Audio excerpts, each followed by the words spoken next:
नमस्कार, मी डॉक्टर पंढरींगे. आज आमच्या हॉस्पिटलमधून एव्हीएनचे पेशंटची सुट्टी होत आहे. दादा, तुमचं नाव सांगा एकदा. नमस्कार, मी सूरज घोडेकर. बरं, काय त्रास बुलढाणा. होत? राहणार बुलढाणा. ओके. आणि मला EVN चा त्रास आहे. कोणती कोणती स्टेज होती? मला थर्ड स्टेज. दोन्ही साईडला? नाही, एका साईडला सेकंड होती आणि एका साईडला थर्ड स्टेज होती. म्हणजे कधी डायग्नोज झालं होतं एव्हीएन? मला तरी वर्ष झालंय. ओके. तुम्ही याच्या अगोदर कुठं कुठं ट्रीटमेंट घेतली मग? मी संभाजीनगर आणि ओके. पुणे.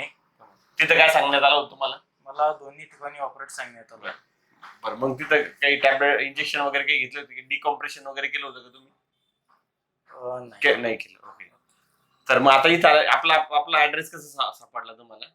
मला एक रिलेटिव्हनी सजेस्ट केलं होतं. Okay okay. त्यांच्या सांगण्यानुसार मी आलो. बरं, आता कसं वाटू राहिलं तुम्हाला? आज तुमचा 7वा दिवस आहे. आज तुमचे आपण सगळ्या थेरपी झाल्या तुमच्या. आज तुम्हाला सुट्टी होती.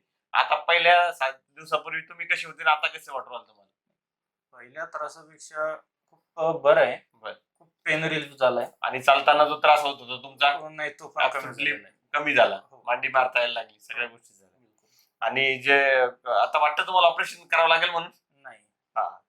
तर आपल्याकडे एव्हीएन वर महाराष्ट्रातील एकमेव असं सेंटर आहे की आपण विना ऑपरेशन त्या ठिकाणी उपचार करतो. आणि सरांनी जे सांगितल्या गोष्टी त्या व्यवस्थित फॉलो केल्या आणि आज ते व्यवस्थित चालू राहिले. फक्त प्रश्न 7 दिवसाचा नाही. एव्हीएनची ट्रीटमेंट ही जास्त दिवस चालते, 1.5 ते 2 वर्षापर्यंत ट्रीटमेंट चालते.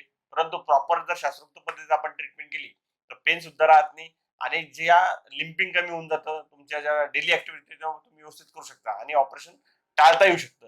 वेळी जर तुम्ही निदान केलं, लवकर आले आणि प्रॉपर जर तुम्ही निरोपंचकर्म, न्यूरोथेरपी केली तर निश्चित त्यातून बाहेर पडता येतं.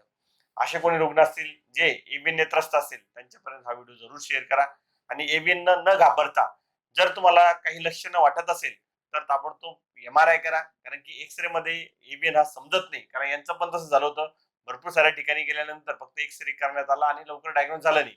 त्यामुळे ते उशिरा आपल्याकडे आले. तरी तुम्ही सुद्धा जर तुमच्या लिंपिंग होत असेल,